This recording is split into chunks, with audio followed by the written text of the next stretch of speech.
బోధ బోధించి ఉన్నాను అర్థమయ్యే రీతిలో.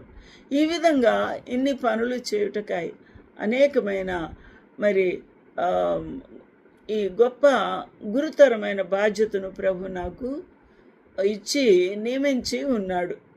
నేను సత్యమే చెప్పుచున్నాను, అబద్ధం ఆడుటలేదు. ఇది మరొకసారి ఈ మాట మాట్లాడుతున్నాడు. తిమోతిలకు రాసిన మొదటి పత్రిక 2:8 కావున ప్రతి స్థలమందును పురుషుల కోసము సంశయము లేని వారే పవిత్రమైన చేతులెత్తి ప్రార్థన చేయవలనని కోరుతూ ఉన్నాడు తిమోతికి. ఎలా ఉండాలట పరిచర్య?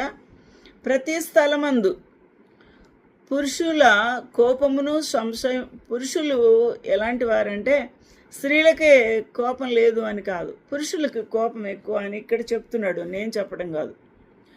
కావున ప్రతి స్థలమందును పురుషులు కోపం లేకుండా ఉండాలి, సంశయము లేని వారే ఉండాలి, పవిత్రమైన చేతులు ఎత్తి ప్రార్థన చేయవలనని కోరుచూ ఉన్నాడు.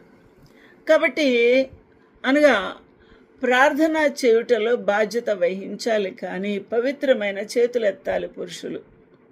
అనగా ఏంటి? కోపముతో సంశయముతో విపరీతమైన మరి ఆ కోపంతో వచ్చుచున్న ప్రతి విధమైన ప్రభుకి అయిష్టమైన ఆ యొక్క గుణములు కలిగి మనము చేతులెత్తి ప్రార్థిస్తే అది ప్రభు అంగీకరించరు కదా. అందువలన ప్రభు అంగీకరించు విధంగా మన యొక్క పవిత్ర జీవితం ఉండాలి అని ఇక్కడ మనకు అర్థమవుతుంది. కాబట్టి దేవుని యొక్క చిత్తం మన జీవితంలో జరగాలి, దేవుడు మనల్ని వాడుకోవాలి అన్న ఆశ ప్రతి వారికి ఉండాలి అని మనం నేర్చుకోవాలి. ఇక్కడ చాలా ప్రాముఖ్యమైన మరొక విషయం ఏంటంటే తిమోతిలకు రాస్తూ సంశయం లేకుండా చేతులెత్తి ప్రార్థన చేయాలి అని. సంశయం లేకుండా ఉండాలి. సంశయం లేకుండా అంటే డౌట్ లేకుండా, అంటే అనుమానించకుండా.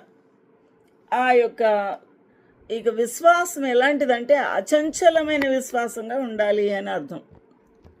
కాబట్టి అటువంటి అచంచలమైన విశ్వాసం మన జీవితంలో ఉంటుందా? అది ఉంటే ఎటువంటి కార్యాలను మనము చేయవచ్చు, మనకు జయం కలుగుతుంది. కాబట్టి పవిత్రమైన చేతులెత్తి ప్రార్థన చేయాలి. అప్పుడు మన మనవిని ప్రభు ఆలకిస్తాడు. ఖచ్చితంగా అద్భుతాలు జరుగుతాయి, ఖచ్చితంగా జయమును మనం చూస్తాము అని మనకు అర్థమవుతుంది. మరొకసారి రోమీయులకు రాసిన పత్రిక 9:2 అంటున్నాడు, క్రీస్తునందు నిజమే చెప్పుచున్నాను,